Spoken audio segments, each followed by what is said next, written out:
Welcome to ChristiTutionalist Politics podcast, aka CTP, in association with TheLibertyBeacon.com. And I am your host, Joseph M. Leonard, and that's Lenard. CTP is your no muss, no fuss, just me, you, and occasional guest type podcast. I really appreciate you tuning in. As Graham Norton would say, let's get on with the show. Greetings, everyone. If you tuned in last week's show, I mentioned I was kind of breaking my own rules a bit. Last week was on quotations. This week, TheLibertyBeacon.com will be quotations part 2. But the show, which normally corresponds and correlates with the same week drop, the Liberty Beacon piece, will be different. This show is going to delve back. I'm calling it Newcomers. If you don't know why, you haven't been paying attention to the news. But it's about the left continuing to warp and twist and spin and use language as a deflection and a distraction. As of lately, the new Orwellian Newspeak deflection, it isn't they're illegal aliens. Oh, you can't call them that, right? Illegal immigrants? No, you're not allowed to call them that. They're not even immigrants anymore. Now they're termed newcomers. Have you heard that out of the left lately? Illegal aliens flooding our borders are just newcomers. Well, okay, technically, by the definition of Merriam-Webster's dictionary, they weren't here before. They're here now. They are newcomers. That is, of course, a complete misrepresentation and distortion and deflection of the primary point of how they got here matters. Whether they are legal newcomers or illegal newcomers matters. Let's talk about, I joke about the State Farm commercial of late, you know, the new one they premiered at the Super Bowl with Arnold Schwarzenegger. Neighbor, neighbors, neighbor. That's what I said, neighbor. Right? If someone buys a house and moves in on one side of you, they're newcomers, they're neighbors. But they're legal neighbors, whereas opposed to maybe on the other side, someone moved out and the house was vacant, and the newcomers, in air quotes, as you can see I'm doing in the behind-the-scenes sneak peek video via YouTube, Rumble, BitChute, and Brighteon, the newcomers are squatters. They are illegal neighbors. The qualifier matters. The language matters. Calling them just newcomers and trying to equate them all the same is purposeful, willful, and malice of forethought attempt to distort and distract and deny of reality or from reality. Illegal versus legal matters, but the left cannot win any argument on merits if they're dealing in reality.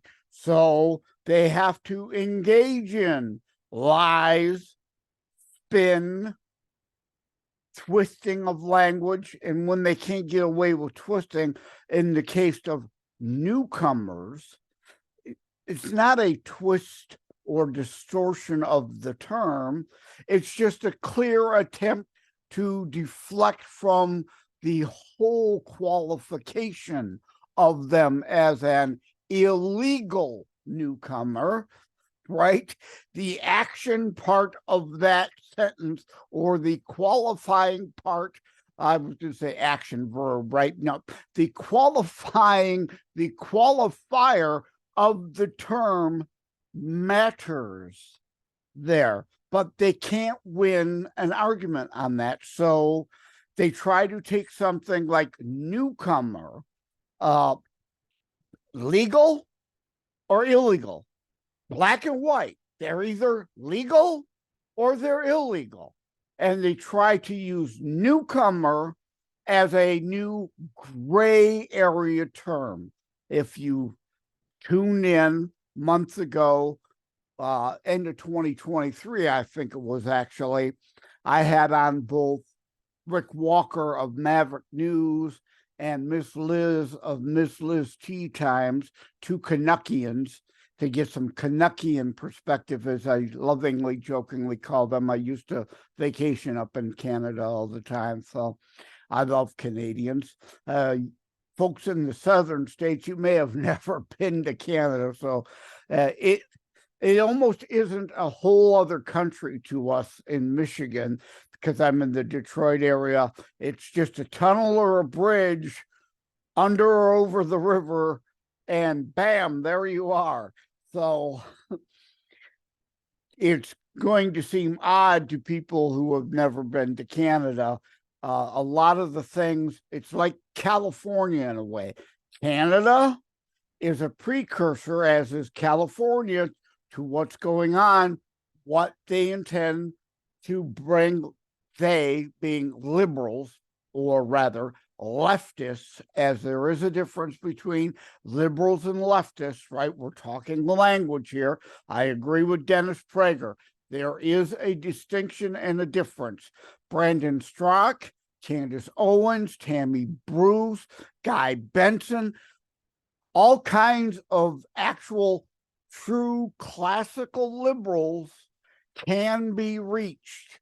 They can be open to logic and reason and moved from what the fascocrats have become, Blexit, or walk away, Blexit that Candace founded, walk away that it looks like Straka, it's pronounced Strzok, created the walkaway movement. Classical liberals that you can actually have a conversation with, and logic and reason, thought, discussions, as long as they're not a leftist. It's the leftists, the fascocrats, the leftist ideologues that engage in this warping of the language, or using Orwellian Newspeak to use words in a different way to try to influence people. And some classical liberals still keep voting fascocrats because they get caught up. They're not paying enough attention. They fall for the Orwellian Newspeak spin and deflections on the language. So newcomers, yeah, the latest joke in that whole series of use of language. And Orwell also said about English language and politics, the same thing as creation of Newspeak, how they would reword things so that they can mean something different, right? Remember Bill Clinton, it depends on what the definition of is. Well, sometimes, yeah, okay, perhaps in legal terms, in the law, sometimes that's true. But 9 times out of 10, a leftist is purposefully, willfully, and with malice of forethought trying to muddy the waters by using a term in a manner, a word, in a fashion that it was not meant to be, or like newcomers. Again, are they newcomers? Well, they weren't here before. They're here now. They are new to the country. They are newcomers, but that is a complete dodge and deflection from legal versus illegal status. So the whole Clinton speak, newspeak, it's just gotten worse and worse and worse over the years. Another example of that is spending cuts. Do you know what baseline budgeting is? That started several decades ago, and it's how they get away with, again, using twisted, warped language. Baseline budgeting was a process by which the Congress adopted a budgeting tactic that the previous year's budget would be assumed to get a 10% increase across the board. That's bull. Baseline, true baseline budgeting means you start from where you left off, no assumptions, you justify your spending last year and whether it should go up or down. This ridiculous notion that we're just going to across the board throw 10% more money at things is absurd and ridiculous. But that's where now you'll hear them talk about spending cuts, and I'm putting that in air quotes for those looking behind the scenes on the video. If they're assuming a 10% increase, then they agree on, well, we're only going to increase it 6%. Whether it's justified or not, they try to call that 4% difference a spending cut. That's absurd. It's more money than they got last year. That is a spending increase. But again, so few people understand what's going on, refuse to pay attention to what's going on, refuse to learn, refuse to educate themselves, refuse to do any research for themselves, and they buy, oh, hey, the budget's being cut, when it is not. It is a spending increase, just not as large as they were going to increase it. We need spending freezes, and indeed freeze the budget until we get a handle on getting these deficits down and eventually to the point where we have a budget surplus so we can start paying down this debt. Otherwise, we are going headlong, Cloward and Piven, leftists on purpose, bankrupting of America. They want the United States to go bankrupt like Reagan was able to do to the Russians, the Soviets at the time, with perestroika going on through the Cold War, bankrupt them, outspend them, so that the Soviet empire collapsed. They want the 50 United States to collapse in on itself and no longer be the United States of America. I won't discuss Cloward and Piven too much. Just leave that for additional homework. I know, oh my goodness, I expect you to do homework, but I know this audience, most of you out there understand who Cloward and Piven were, who Saul Alinsky was, who Margaret Sanger was, and how that all relates to what the Fascocrats Party is today. But I wanted to mention that situation. If we're to get under control so this country doesn't collapse in on itself, we must freeze the budget, which means some areas, the budget stays the same within a few dollars, give or take, but Department A gets a cut. So Department B gets a raise. Department C gets a cut. So proper constitutional Department D, Defense, can indeed rearm ourselves after giving so many munitions away to Ukraine. Again, in Ukraine, whole other discussion, whole other argument.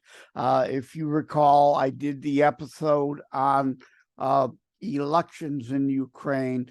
Damned if he does, damned if he doesn't. Zelensky, how does one conduct a fair and honest, open, free election in an open war zone? That I elongated the title there, but you can find the show at Buzzsprout or TheLibertyBeacon.com. You can search Joseph M. Leonard in the search bar to bring up all my articles about elections. How does one conduct an election in an open war zone?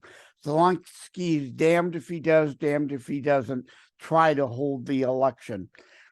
A fair, honest, pro and con, the good, the bad, the ugly. Like I've said many times, I present you all of it. Like Ranked Choice, episode 2, way back when. Certain hosts only tell you part of the story. I tell you the whole story. So you come here, I think you know by now, to get the whole story, or as Paul Harvey would say, now you know the rest of the story. But we've got to get that spending under control.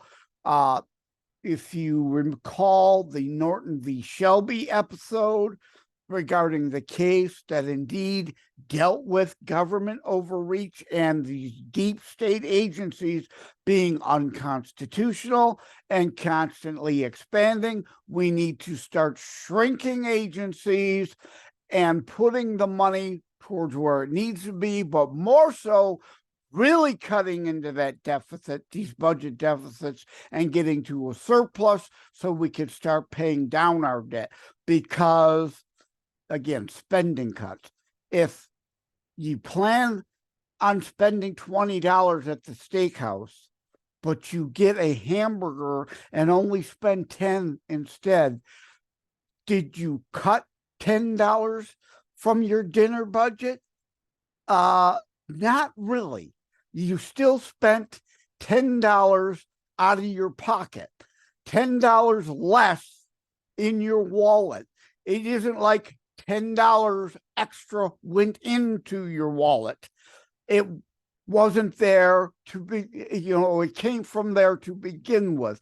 So if you spend 10 or 20, it is still a expenditure, still spending and expenditure. Accounting, that's why they don't teach economics. You have to look at both sides of the ledger, debits and credits, income and expenditures.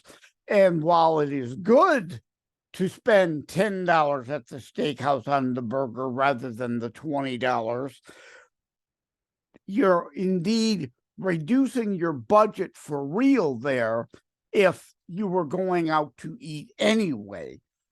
But that is different than how the government does the automatic assumption of 10% increase every year and pretending a 5% increase is a cut.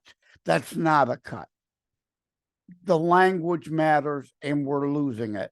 We on the right have to be more diligent in the use of our words, our terms, and calling this out.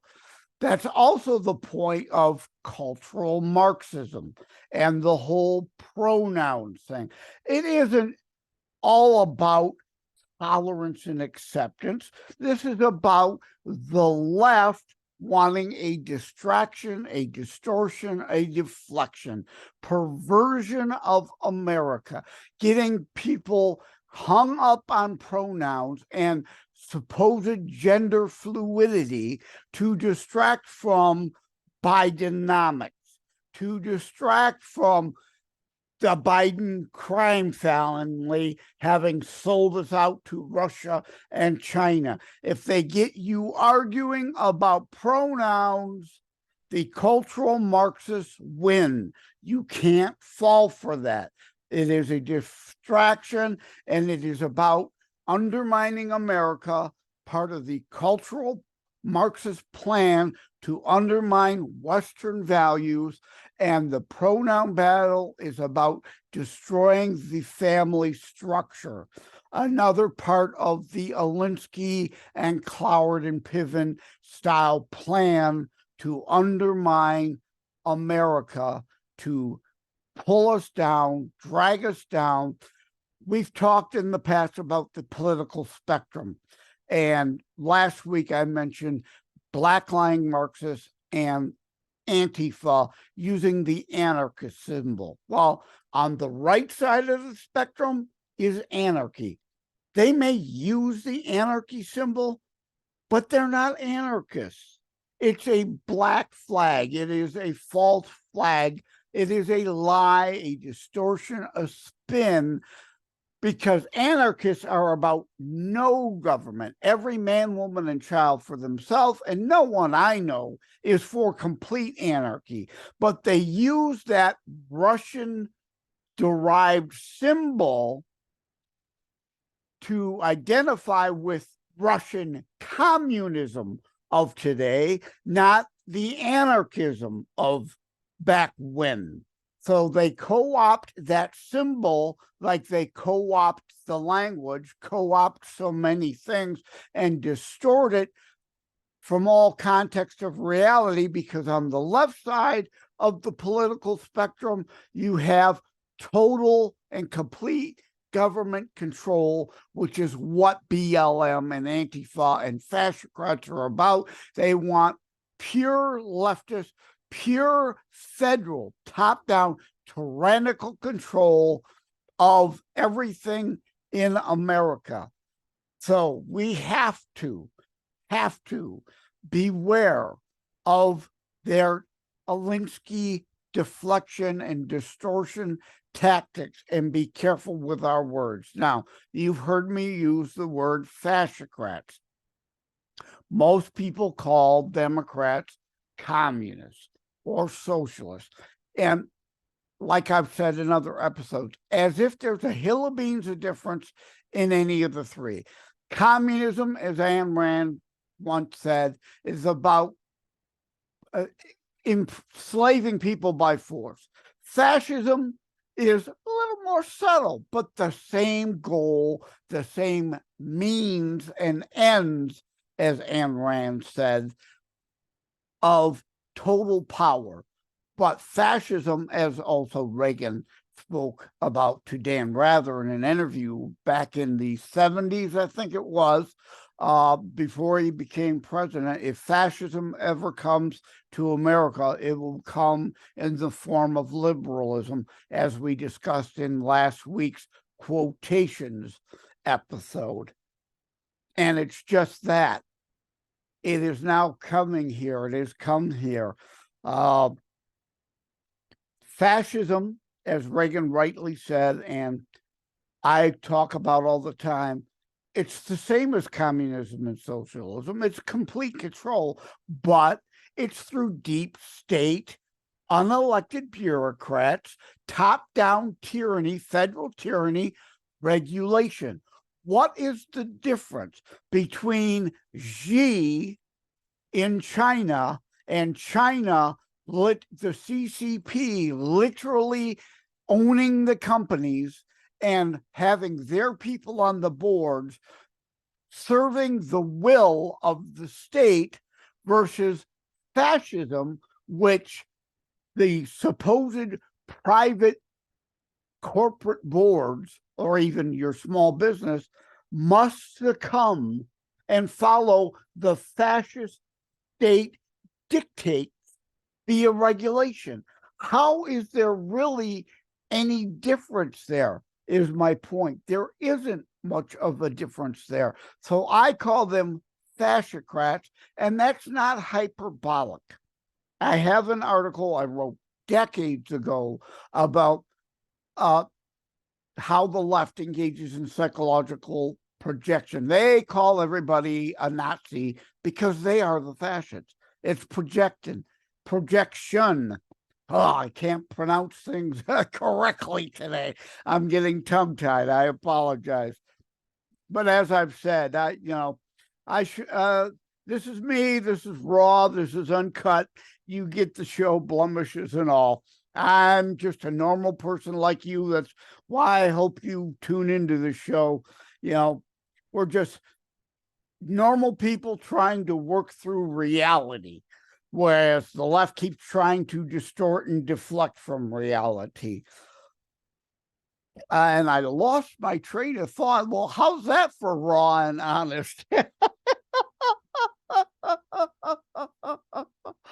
But fascist dictates, again, not hyperbolic.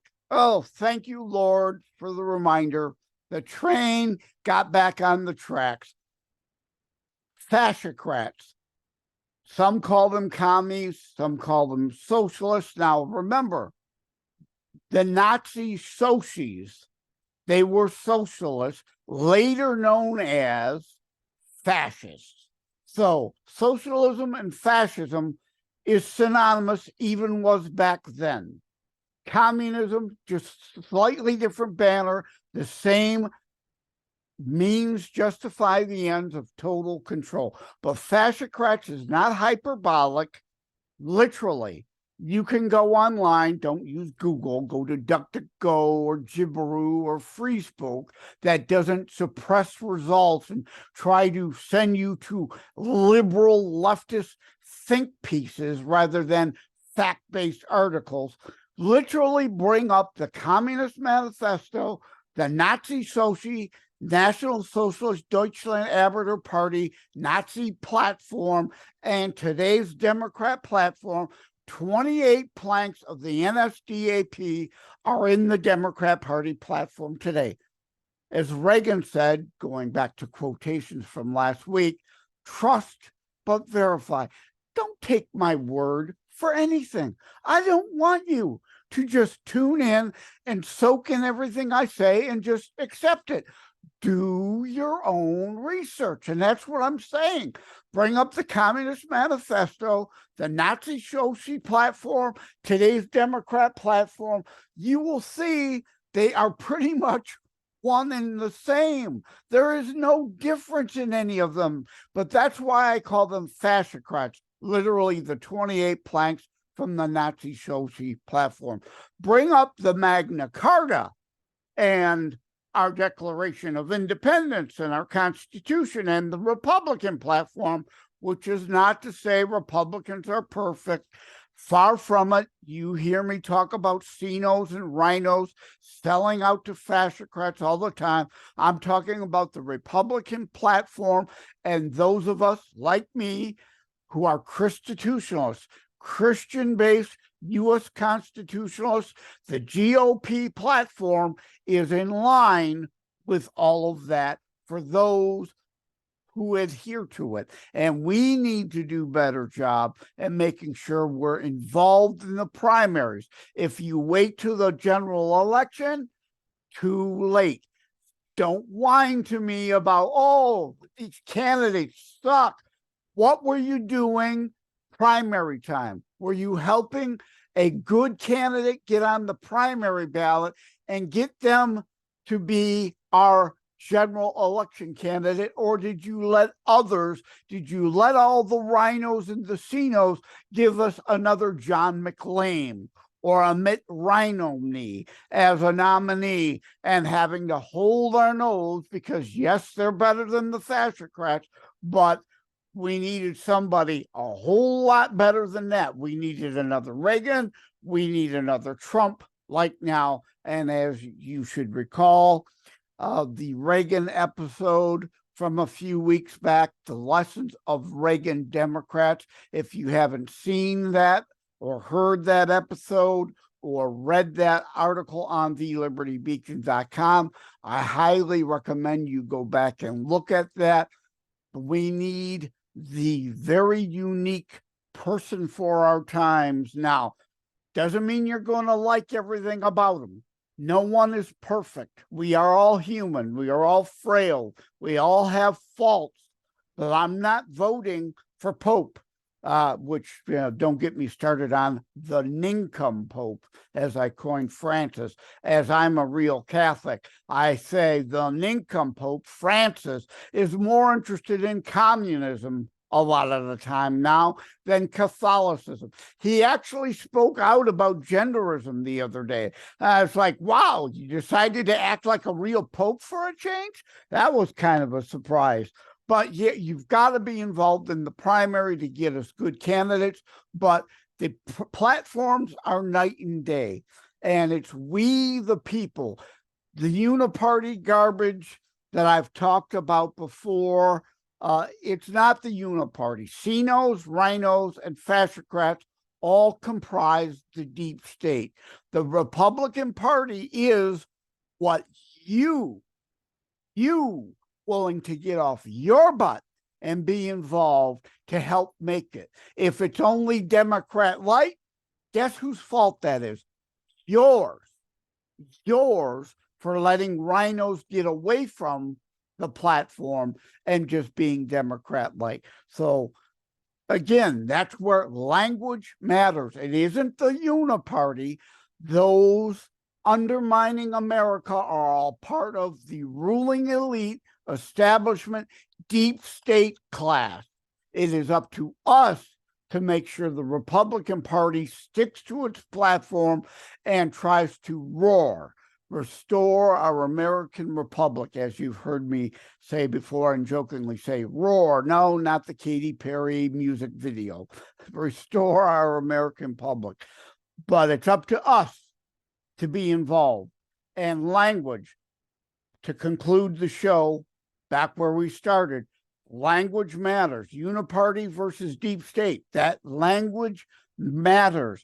And using uniparty is a convenient excuse of the lazy who are unwilling to bother to get off their couch and help fight to save our nation, to restore our American republic, or MAGA, Make America Great Again, which, just a quick aside on that, isn't it funny how MAGA is supposedly racist now, but when Bill Clinton and Al Gore stole that original phrase from Ronald Reagan, as I discussed in the Reagan piece, comparing Reagan and Trump, the similarities and the differences and the lessons of the Reagan Democrats.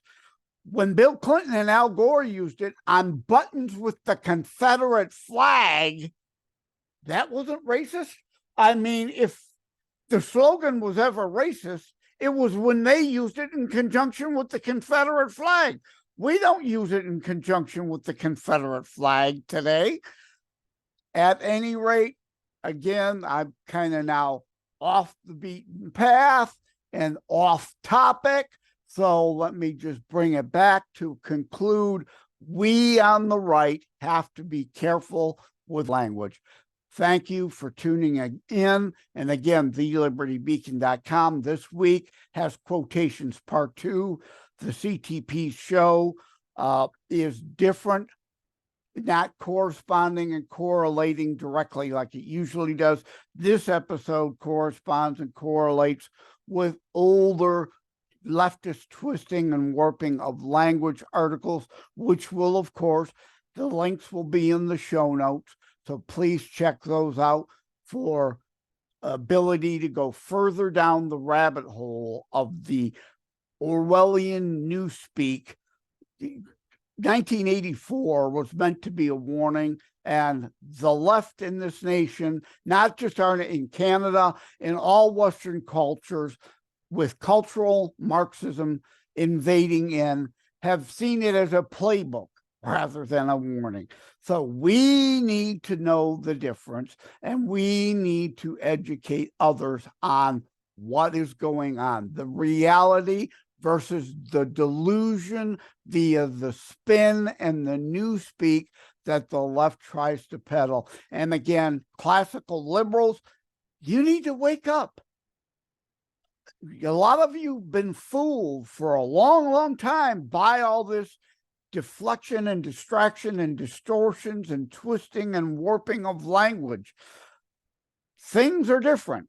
than they were just 20 years ago, certainly let alone 61 years ago when I was born. It's time to wake up, smell the coffee, smell the roses, whatever phrase you prefer, and really dig down deep into what's going on. One last thing on language. Bills.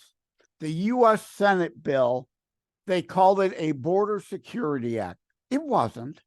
The U.S. House passed H.R. 2 last year. That was a real border security increase bill. The Senate bill, Mitch McConnell, Rhino sellout, tried to shove down our throats, was an amnesty bill and a money laundering bill. It allocated more money, not for Border Patrol, not for deportations, not for courts, but to the Department of Homeland Security, who literally had the authority, if this were to pass and become law, to hand out green cards at the border, bypass the immigration courts, because 99.9% of these people do not qualify for amnesty, and they know it. That's why they don't show up for their court hearing. And the left knows it. That's why they wanted this bill to literally be able to hand out green cards at the border. Immediately declare, okay, we're giving you amnesty, here's a green card.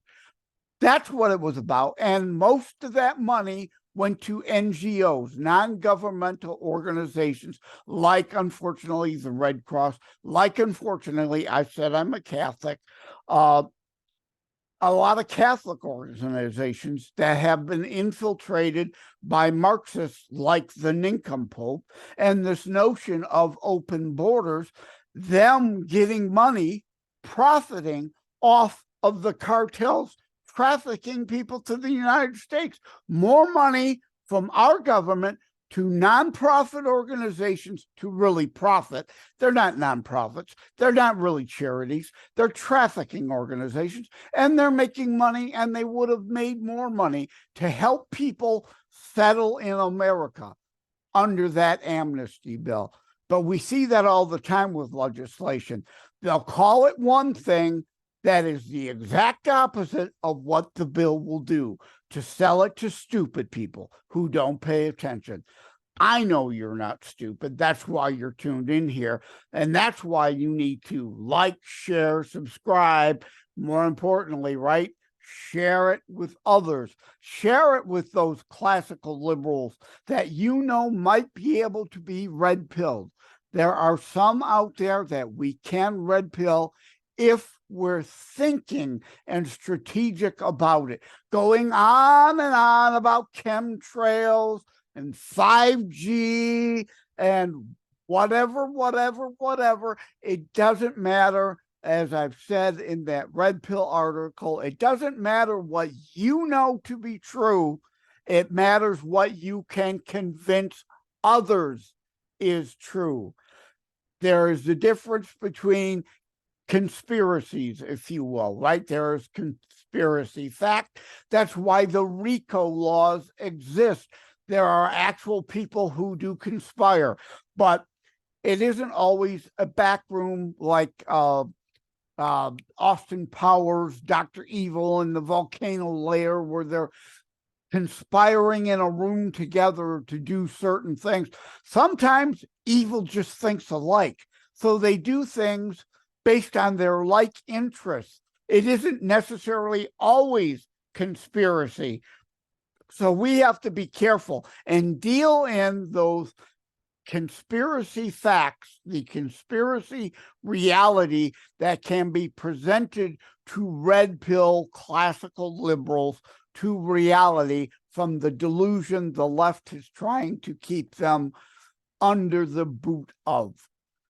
I've rambled enough. I kind of changed course a few times, kept coming back to, though, language. Language matters. What you say to people matters, and how you say it matters, and the things you choose to talk about matters. Again, you can be right all day long on X, Y, and Z, But if all you're ever going to get from people are them rolling their eyes at you and walking away, it's worthless to bother to spew your words because you're doing nothing. You're accomplishing nothing. Language matter, words matter, our choice of topics matter. So please, please get out there. We are in the death throes of the dying of the light. Rage against the dying of the light. We need to restore our American Republic, and it's up to you to share this show and talk to other people about what's going on. Because as Reagan said, going back to quotations from last week, this is the last place on earth. There's nowhere else to go to. If we lose freedom here, it's gone for the entire planet forever. Thank you all. Take care. God bless. Thank you for having tuned in for ChristiTutionalist Politics show. If you haven't already, please check out my primary internationally available book, Terror Strikes, coming soon to a city near you. Available anywhere books are sold. If you have locally run bookstores still near you, they can order it for you, or autographed copies are available online direct from me via terrorstrikes.info/shop. Be sure to check out more about today's discussion at TheLibertyBeacon.com, where my articles drop every Saturday. And let me remind, over time, the fancy high production items will come. But for now, for starters, it's just you as a very appreciated listener by me. All substance, no fluff. No fancy high production intro or inserts, at least yet, just straight to key discussion points. A show that looks at a variety of topics, mostly politics, through a Christian U.S. constitutionalist lens. So again, thank you from the bottom of my heart. Take care. God bless. Like and subscribe to ChristiTutionalist Politics podcast and share episodes. We need your help to grow the show. Just wanted to give a brief shout out and thank you to all the folks on iHeartRadio and Player FM for being 2 in the top 3 platforms that my show, ChristiTutionalist Politics, is most often listened to. So thank you all. Take care. God bless.